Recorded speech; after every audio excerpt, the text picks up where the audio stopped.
Students, good morning. Today I am going to explain English literature of class 9th, first chapter, Tom Sawyer. About the author, Mark Twain, pseudonym as Samuel Longhorn Clemens. He was born in 1835 and was died in 1910. He was a great American writer. He is famous for his books The Adventure of Tom Sawyer. It was published in 1876 and The Adventure of Huckleberry Finn. It was published in 1884. His folk tale are written in a humorous vein, and several travel books are also read with interest. So he wrote many humorous books, humorous stories, several travel books in his life. Clemens was born on November 30, 1835 in Florida, Missouri. When he was 4 years old, his family moved to Hannibal, Missouri, a Mississippi River port. Missouri is a port place which is beside Mississippi River, where he received a public school education. So at Missouri, he received his public education, his previous education. In 1862, he became a reporter on the Territorial Enterprise in Virginia City. And in 1862, he became a reporter in Virginia City in America. Virginia is nowadays in America. Nevada, and in 1863 began singing his articles with the pseudonym Mark Twain. So in 1863 he was pseudonymed as Mark Twain. Since then we call him Mark Twain. A Mississippi River phrase meaning 2 fathom deep. Much of Twain's best work was written in 1870s and 1880s. So between 1870 and 1880s, he wrote many books, many stories in Hartford or during the summers at Quarry Farm. During the summers at Quarry Farm, it is a place, Quarry Farm. So during summer time, he wrote many books. Near Elmira, New York State, Roughing It, 1872, recounts his early adventures as a miner and journalist. So, in early adventures as a miner and journalist, he was also known as a miner and journalist in his writings. The Adventures of Tom Sawyer, 1876, elaborates boyhood in a town on the Mississippi River. So the chapter which we are going to study here, Adventure of Tom Sawyer, it was published in 1876, and it explains the boyhood of a little boy Tom, and it was it explains the boyhood of the child who lived beside the Mississippi River. One of America's most important writers, Mark Twain, is justly renowned as a humorist. So, we all know that Mark Twain or Samuel Langhorne Clemens was a humorist writer. He, but his literary reputation also rests on his realistic use of dialect and the vernacular, especially of the Mississippi River. His reputation also deals with the Mississippi River Valley in delineating character and scene of mid 19th century American life, and his writings reveals the scenes of American lives during the mid 19th century. He was a celebrity during his later years. He was celebrity also. He was well known among the American and received an honorary doctorate from Oxford University in 1907, and he also honored from Oxford University. He died in New York on April 21, 1910. He died in New York on 21st April 1910. So now what is about Tom Sawyer here we will come to know through this chapter. This is Tom Sawyer. Tom Sawyer. Tom, no answer. Tom, no answer. It means somebody is calling Tom. Somebody is calling Tom, but Tom is giving no answer. Where can he be? Aunt Polly asks herself. Oh, she was Aunt Polly who was calling Tom. And she said to herself that where can he be? When she did not receive any answer, she asked herself that where can he be? He must be somewhere here. She thought he must be somewhere here. She went to the door and to look for Tom. She went to the door, looked out into the garden, and then shouted again. She looked out into the garden and again she shouted, Tom, Tom, no answer. But there was no answer. The old lady stood there thoughtfully, and then she stood there thoughtfully. Suddenly she heard a sound behind her and turned round quickly. Then suddenly she heard a sound, and as soon as she heard the sound, she turned quickly to notice the sound.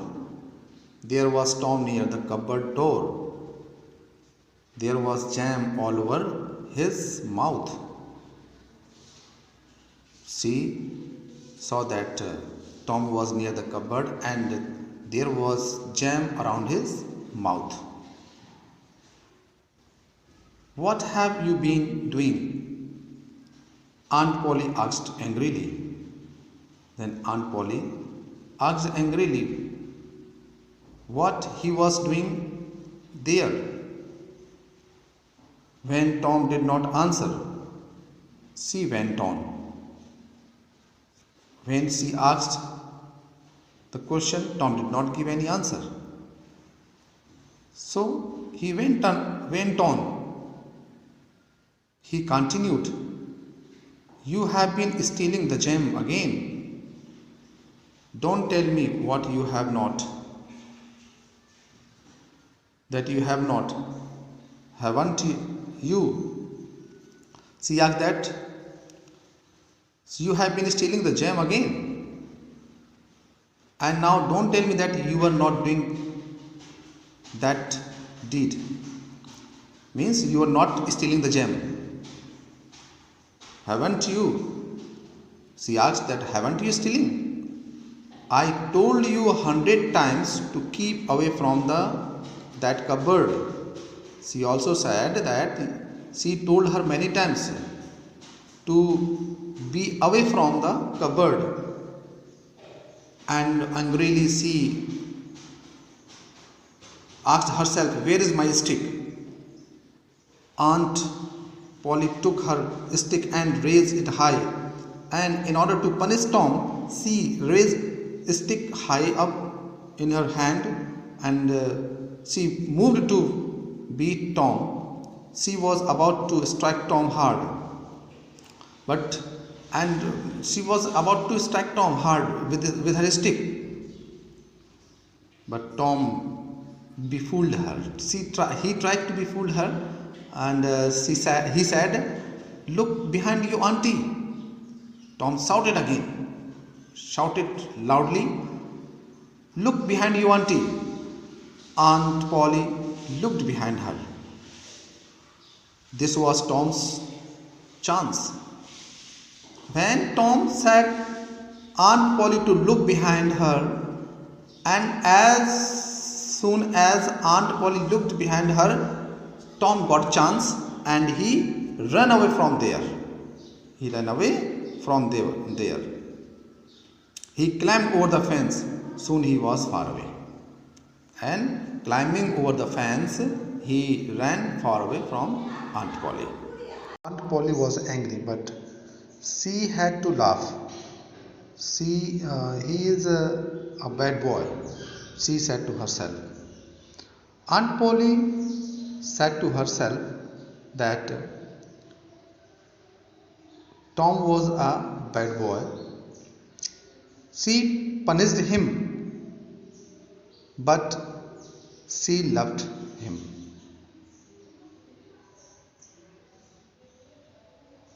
He is my poor dead sister's boy, and I must look after him. She said that Tom was the son of her dead sister,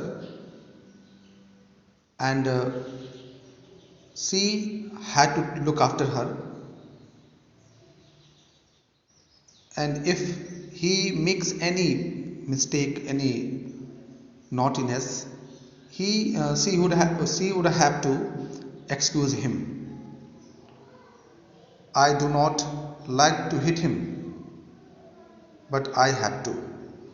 She also said that she did not like to hurt him, but sometimes when he makes faults, or when he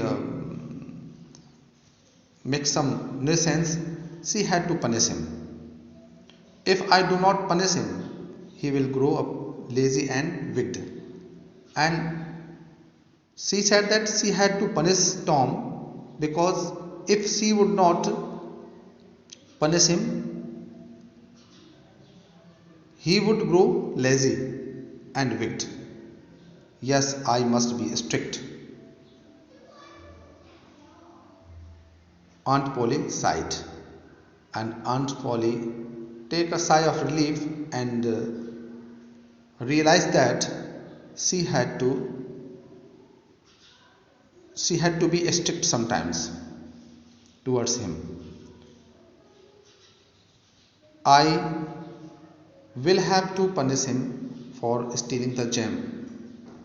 But how? I know tomorrow is Saturday and there is no school on Saturday. She decided to punish Tom, but how she would decide, it was her problem. So she thought that tomorrow will be Saturday, and there will be no school on that day. So she decided to give him some task. The boys have a holiday but I shall make Tom work that will punish him. She decided to give him a task, and that task will be punishment for Tom. The next day was Saturday. The school was shut. All the boys in the village were free. On Saturday, all the boys, Tom's friends, Tom also, they all were free that day, and it was a beautiful day. And Saturday was a beautiful day.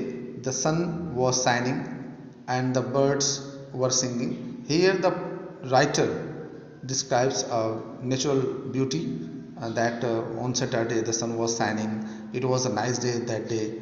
The birds were singing. Means everything was that day. The weather was very rejoicing.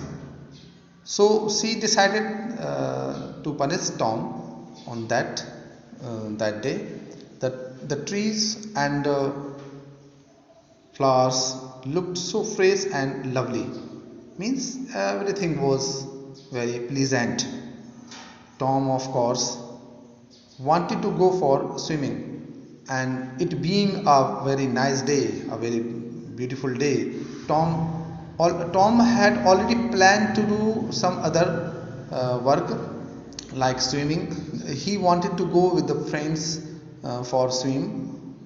All the other boys were going, because all the other boys, all the other friends of Tom, they were also going for swimming. So Tom had already decided to go for swim, but Aunt Polly, she had planned to give him task as a punishment.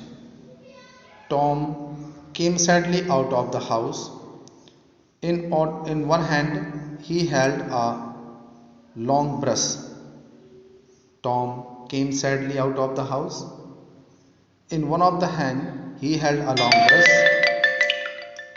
In other hand he carried a bucket which was full of whitewash, and in the other hand he had a bucket of whitewash. It was full of whitewash.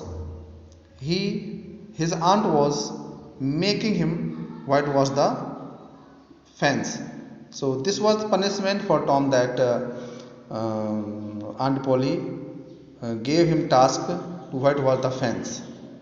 So he came out with a long brush and a bucket full of whitewash. Tom at the fence. How high it is, how long it is, he thought. When Tom saw the fence, he exclaimed that the fence was very long, it was very high. Indeed, the height of the fence was 9 feet and its length was 30 yards. And the fence which Tom had to paint, it was 9 feet high, and its length was 30 yards. Tom put his brush into the cupboard, into the whitewash, and he drew it slowly across the fence. He dipped his brush into the bucket in the whitewash, and he drew it slowly across the fence. He put a small sign across the fence. It made a very small white mark, and with the brush he put a small white mark on the fence. Tom tried again another very small white mark. Again Tom put his brush on the fence, and again he made another small white mark. Tom sat down and sighed heavily. Now Tom sat and take sigh of relief. Sighed means take breathe heavily. as he was feeling something burden, very very difficult work. So he sighed heavily, and it was his first experience uh, in whitewashing the fence. He did not know how to whitewash a fence. So it was a difficult task for Tom. He took out all the things that he had in his pocket. He had some marbles, some pieces of string, and two or three broken toys. At the time, Tom took out all the things which he had inside into his pocket, and he had some plain things like marbles, some pieces of string, and two or three broken toys. No one will whitewash the fence for these, he thought. And he thought that if he paid all the things which he had, nobody would get ready to paint the fence. He was thinking this. No, I must think of a better plan. He thought and thought. Again, Tom thought that he would have to think some other plan to make the whitewash the fence. Soon he had an idea. Soon an idea stuck into his mind. He picked up his brush again and began working hard. And again he picked up his brush, and again he started working hard. He worked harder than ever, and he continued his work more interestingly and more harder than ever. Ben was eating an apple.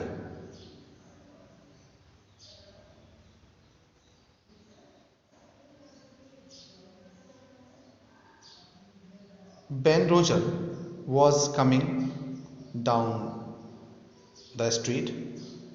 Ben Roger was coming down the street.